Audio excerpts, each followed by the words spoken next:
The Legend of Zelda Echoes of Wisdom is finally here. It's a lot of fun. Let's get into it. This game is apparently a standalone entry in the Zelda series, or it's a prequel to Link's Awakening. Either way, if you haven't played the previous Zelda games or you're not very familiar with the lore and the timelines, this is a good starting point to be introduced to each character and learn about them. This game starts off as you playing Link, and you're hooded and you're undercover, and so you're infiltrating this cave to take down Ganon and save Zelda, who is trapped inside of a crystal.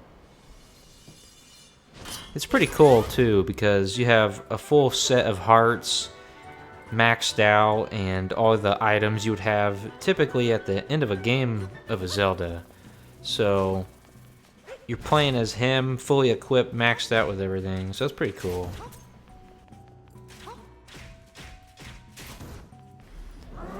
As Link delivers the final blow to Ganon, he opens up a rift, captures Link, and in a last-ditch effort, Link shoots his bow and arrow at the crystal that Zelda's trapped in and sets her free.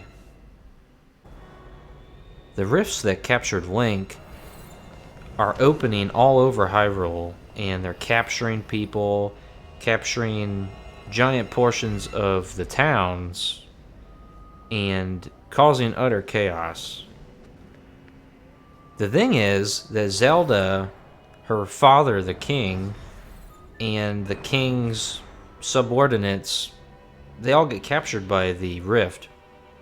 And so an evil version of them emerges from it to take their place. And these evil ones blame Zelda for causing the rifts, and they manipulate the guards into thinking that she did this, and she's ordered to be executed.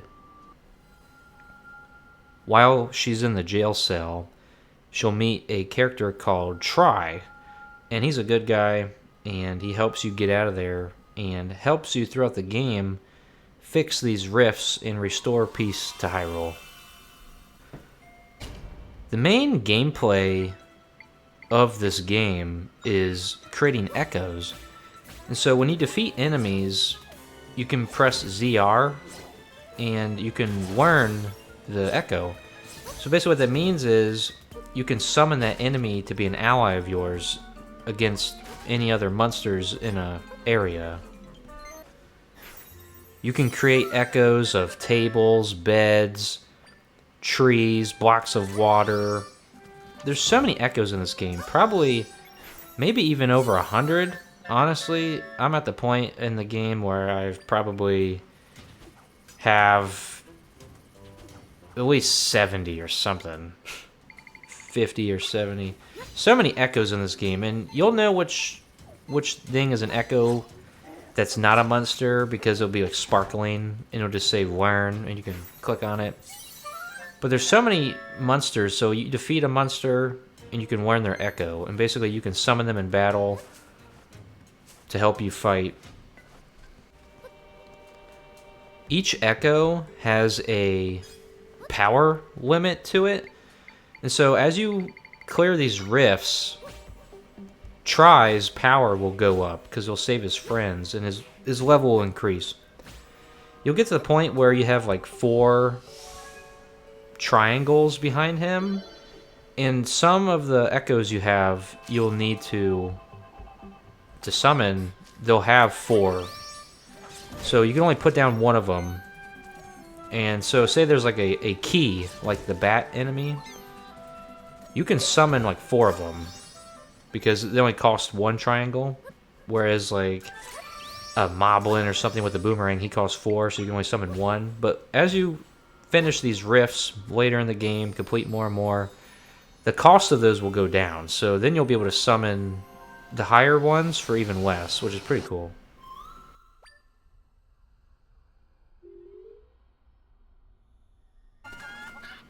All the traditional Zelda stuff is here. You got side quests, you got rupees to collect, heart pieces, heart containers you get from beating bosses. Lots of dungeons, lots of caves to enter and solve puzzles. It's all here, just like Link's Awakening. Even the gameplay feels very similar to Link's Awakening. Obviously, the art style and everything is very similar to it. Like I mentioned before, I'm not sure if it's a prequel to it or I've heard it's like a standalone thing, but it's very similar. So if you like that game, you like this one. I've heard people say that the puzzles on here aren't that hard. And for the most part, they're very straightforward. Some of them can make you think for a little bit, but you'll eventually figure it out in a couple of seconds or a minute. But I think it's good overall balance. Nothing like too complicated. And even before the game came out, they even revealed that a lot of these challenges can be solved your own way because you can just create the echoes. And say you need to build a bridge, it's like you just stack some beds across a lava pit, you know, but there's like so many different approaches that you can take. You can build something else, or maybe you can do this and that, you know. So it's really up to you how you approach these for the most part. You'll eventually end up getting Link's sword, and that let Zelda transform into a version of Link. So basically throughout the game you'll be attacking enemies with just your echoes, but eventually you'll get that sword and you can basically transform into like a blue phantom version of Link, but you're still Zelda. You can swipe enemies, do everything that Link does. You can jump higher than Zelda normally does. You'll eventually get like the bow and arrow later to use as well. Lots of fun. You do have a time limit with this, but there's these blue crystals that look like little stone keys, and you can collect those, and those will increase your time limit. So like your level will increase for that time period. So when you first transform into Blue Phantom Zelda, you'll only be able to use it for a little bit, but later in the game, as you upgrade it, the time limit will be increased. The map is kind of big. You will explore these areas and uncover them relatively quickly. They may look far out and distanced, but as the game progresses at a good pace, you'll get to them sooner than you think. There's also these beacons you can activate. They're all over the map. They allow you to fast travel to certain places. You can also get a horse if you complete a side quest. So traversing this Hyrule is very good. Not tedious in any way. Very good. This game's very similar to Tears of the Kingdom because you can build objects, and in Tears of the Kingdom you would combine objects and use that like green glue to like put them together, and you can just build stuff, you know, be creative. You do the same thing on here for the most part. Most of these puzzles and stuff, you can just approach them your own way and try to figure them out. So that's really cool. And, you know, just get creative and think outside the box, you know. The boss fights on here are a lot of fun. They're nothing too complicated, not hard. Some might have a weakness that you have to figure out, but you can solve it relatively quickly. Not hard, not like super easy. Good challenge, a lot of fun, pretty epic. The music on here is great as well. Nothing too crazy, you know, compared to like other Zelda games, but I still think it's a good soundtrack, for sure. The whole premise of the game, you know, you're just going from rift to rift. If you're straying away from side quests, go to a rift, restore it, save the people trapped inside, find Tri's friends, go to another rift, and that's basically the whole premise of the game. It's not repetitive at all. It's just very straightforward, nothing too confusing. You can click the minus button to open up the map, and it'll even have some dialogue that even tells you exactly the steps, like where to go. I know some Zelda games can be kind of confusing, but it really helps you. It just holds your hand, like tells you where to go. So if you've never played a Zelda game, don't be stressed, you know, it's very straightforward.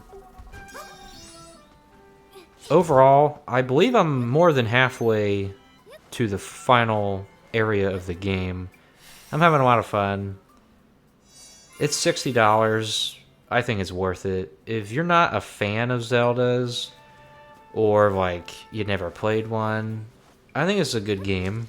Honestly, you should give it a try. A lot of fun to have.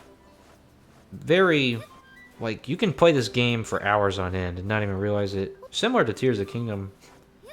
Lots of fun, lots to explore.